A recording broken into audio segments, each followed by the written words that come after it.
Olá, meu amigo, minha amiga, muito obrigado por vocês estarem aqui. Estou fazendo o programa um pouco mais cedo hoje, porque nós temos uma live no sábado, dia 25 de julho, sobre a China, às 14 horas, que eu quero convidar vocês todos.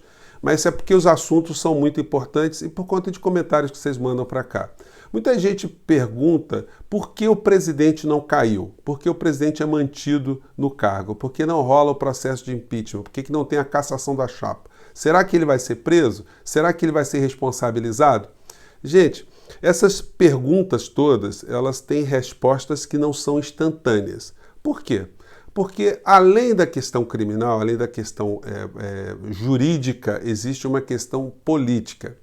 O presidente, embora ele seja uma figura absolutamente inexpressiva, ele conseguiu se eleger por conta de um antissentimento, se a gente pode dizer assim, né, em relação ao que aconteceu no passado, mas ele não tem substância nenhuma, até porque a maior parte dos seus eleitores não sabem do passado, não sabem como é a vida desse sujeito, a vida dessa criatura. Isso tudo está represado. Os meios de comunicação sabem tudo da vida do presidente, dos filhos do presidente, das ex-mulheres do presidente, como ele ganhou dinheiro, como ele se enriqueceu, como ele ficou um homem cheio de patrimônios. De vez em quando eles dão os recados, né? A revista Época, por exemplo, deu um recado. Tipo assim, olha, estamos sabendo, presidente, estamos sabendo. E isso tudo, esse sucesso imobiliário da família, esse acúmulo de patrimônio incompatível com o que ele recebe, isso tudo o povo, os eleitores dele, não sabem. Né? Estão totalmente alienados em relação a essas informações. Eles continuam a acreditar que é um homem que defende valores importantes. E a Constituição, no seu artigo 85, gente, explica pra gente também algumas coisas. Diz o seguinte, vamos ver se vai dar para mostrar aqui para vocês, aqui bem curtinho aqui. Diz que o presidente da República, na vigência de seu mandato, não pode ser responsabilizado por atos estranhos ao exercício das suas funções. Só quem pode iniciar uma ação penal contra o presidente da República, quando ele é presidente, está no exercício do cargo, é o Procurador-Geral da República. O Procurador-Geral da República, que é o mais alto órgão do Ministério Público, o órgão acusador, é composto hoje, ou ele está com a titularidade de uma pessoa que também era inexpressivo dentro da Procuradoria da República e foi pinçado por Bolsonaro para ser o Procurador-Geral da República. Então ele deve favores ao presidente da República e tem sido muito comum na República esse tipo de situação. O órgão responsável por acusar senta sobre as acusações. Mas tem muita coisa que está sendo gestada nesse período todo. E se tem uma coisa que o Poder Judiciário e nem o Poder Econômico possuem, é um troço chamado lealdade. Enquanto o Bolsonaro está sendo útil para os interesses que assaltam o povo brasileiro, enquanto ele está fazendo papel de palhaço que distrai a plateia dentro do circo, os assaltantes continuam a sacar todo o dinheiro na tesouraria. E aí, vamos pegar aqui alguns assuntos aqui, né? O que passou totalmente omitido pelos grandes meios de comunicação foi mais uma tramóia em plena luz do dia, enquanto nós estamos distraídos, estamos sofrendo com a morte das pessoas aqui no nosso país pela Covid. Que nós vamos, desse modo, alcançar os Estados Unidos e ultrapassar os Estados Unidos. Porque o número de mortos que tem acontecido aqui no Brasil, ele é superior a qualquer parte do mundo diariamente. Não tem nenhuma outra nação que está matando mais o seu povo do que o Brasil. E esse pessoal fica chateado quando a gente os acusa de genocidas, que eles são, né? Bom, o Banco do Brasil fez cessão de uma carteira vencida de quase 3 bilhões de reais para o banco BTG Pactual. Quem foi fundador do banco BTG Pactual? Ele, o Posto Ipiranga. O Posto Ipiranga não, né? O Imposto Ipiranga, porque essa criatura que pratica todo tipo de estelionato econômico contra o povo brasileiro, ele não pode ser mais chamado de posto, tem que ser imposto ou um impostor Ipiranga. Porque esse tipo de situação que está acontecendo aqui mostra mais uma vez o tipo de ação que esse ministro da Economia está exercendo dentro do governo. Talvez seja por isso, porque essa história não foi publicizada, isso não foi debatido, não teve transparência. Você vender um ativo de um banco como o Banco do Brasil, um ativo de um banco público, por uma instituição privada por 10% do valor, gente, e aí a gente começa a entender por que esse tipo de situação acontece, né? O presidente do Banco do Brasil pediu boné. Ele que é amigo de Paulo Guedes, ele já deve ter pressentido que processos cabeludos vão surgir mais à frente. Vai ter que ter uma reservinha para poder pagar advogados. Porque, gente, nós vamos ter uma espécie de cloroquina gate, um lava-jato da cloroquina, o cloroquinão. Quando essas situações todas começarem a eclodir e o presidente já não estiver mais no cargo, ele será uma pessoa totalmente descartada. E aí ele vai virar geni. Tudo vai começar a funcionar. Muitas pessoas que participaram desse governo serão presas, serão responsabilizadas, serão punidas civilmente, perderão patrimônio, vão ter que contratar advogados.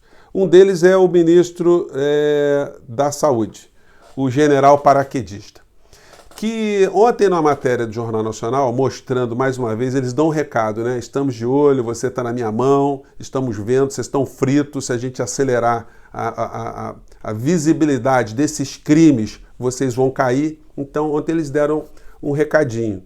E o recadinho foi na direção do general Pazuello, que se o Bolsonaro não o demitir instantaneamente, vai estar cúmplice novamente, de uma forma muito sólida, a crimes de homicídio em massa contra o povo brasileiro. E isso se dá o nome de genocídio em qualquer lugar do mundo. Por quê? O general, perguntado por que não liberou grana para os municípios e estados comprarem medicamentos essenciais cuja falta acarreta o resultado morte, ele saiu com essa. Que os gastos têm que ser comedidos na pandemia, não é a corrida de 100 metros. Ou seja, tem que reservar agora para poder usar no segundo semestre. Gente, tem uma visão mais idiota do que essa? Não dá pra gente dizer que esse pessoal está tomando vermífugo e o vermífugo está derretendo o cérebro? Eu queria saber do general aí de logística, se ele tivesse uma tropa em combate, se ele ia economizar munição, porque lá na frente ia ter mais guerra. Se ele ia deixar todo mundo morrer para depois resolver um pouco mais na frente as mortes adiante. Gente, é revoltante. É revoltante esse tipo de cretinismo. E é por isso que esse tipo de cretinismo, esse cloroquinismo mental, esse vermifuguismo mental, isso vai acarretar resultados penais contra a criatura. Não precisa ser um Einstein para intuir que se ele está numa posição para salvar vidas, ele tem que exercer todos os comandos possíveis para salvar a vida. Ele está falando isso, que a corrida não é de 100 metros, porque não é a mãe dele que ficou sofrendo lá entubada sem anestesia. Não é a filha dele, não é o filho dele. Aliás, a filha dele que ele conseguiu um emprego lá com Crivella. Não são os parentes próximos dele que estão ali sofrendo, estão ali penando por conta de não termos um presidente, não termos um ministro da saúde. Então, sai com ela. Então, é mais um que será responsabilizado criminalmente. Isso vocês podem anotar, que a gente fica ansioso, a gente fica querendo justiça instantânea, mas isso não existe. A blindagem agora, ela está muito séria, mas daqui a pouco, gente, como eu disse a vocês, não há lealdade do poder econômico, não há lealdade do poder judiciário em relação a essas pessoas. E aí a gente vai tendo os polos de distração desse governo, que são essas criaturas nas redes sociais, que muita gente pediu para comentar. Eu tentei pegar alguns trechos dessa live que eles fizeram ontem, reclamando de estarem sendo censurados. Na verdade, não é censura, é uma medida que o Poder Judiciário está tomando contra supostos ou contra possíveis criminosos. Se você tem uma rede que está roubando as pessoas em banco, fazendo hackeamento, você tem que determinar a suspensão do mecanismo ali, para que isso não aconteça mais. É o mínimo que se pode fazer. E se eu colocasse aqui algum trecho aqui dessa live que eles fizeram ontem, que eles convidaram o Roberto Jefferson, gente, vocês iam se desinscrever aqui do nosso portal, porque a barra é pesadíssima. Eles gritam, eles falam palavrões, eles ofendem os inscritos do próprio canal, eles chamaram o Olavo de Carvalho. Então, é assim, esse pessoal parece que está com vermifuguismo mental. Eles tomaram o vermífugo, ao invés de atuar o vermífugo nas áreas competentes, subiu para o cérebro e derreteu alguma coisa que tinha ali, se é que tinha alguma coisa. Então, eu estou até impressionado como é que a plataforma também não retira esses canais do ar, porque, gente, é baixaria. O Roberto Jefferson ofendeu aos 11 ministros de uma maneira muito pesada do STF, falou que é uma organização criminosa, ofendeu as mulheres dos ministros. O Bernardo Custer lá, que é um homem de Deus, falou palavrão pra caramba, atingiu a honra das pessoas, foi de um baixo nível assim. Gente, filme pornô. Então nem recomendo vocês que cheguem perto. Quem já não gosta, não chegue perto, que são trevas total que esse pessoal. E eles reclamam porque eles confundem o direito da liberdade de expressão com o direito de prática de crimes contra a honra das pessoas, contra as instituições.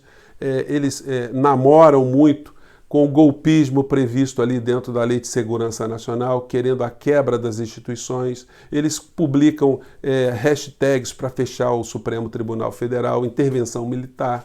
Então, o que eles podem reclamar? Do que eles podem reclamar? Então, na República Cloroquinista Mental do Brasil, que esse pessoal está conduzindo, ela tem prazo de validade como qualquer remédio, qualquer situação tem remédio. E quando eles saírem do poder, podem aguardar, porque os escândalos vão eclodir uns atrás dos outros, eles serão impiedosos com essa gente. E nós vamos ter que ser impiedosos também nas nossas críticas, e cada vez mais a gente vai ter que se manter vigilante, denunciando quem tem esse tipo de espaço que eu tenho aqui com vocês. A gente tem que continuar nessa trincheira, alertando as pessoas e indo para cima deles. Gente, eu fico por aqui, um grande abraço. Se você está assistindo antes do nosso papo aqui, lembro que sábado, dia 25 de julho, às 14 horas, uma live super legal sobre a China, e terça-feira eu vou trazer uma personagem muito interessante também, que anda sumida por aí, a ex-senadora Heloísa Helena, para um papo também muito legal. Fico por aqui, um grande abraço, até o próximo vídeo. Tchau!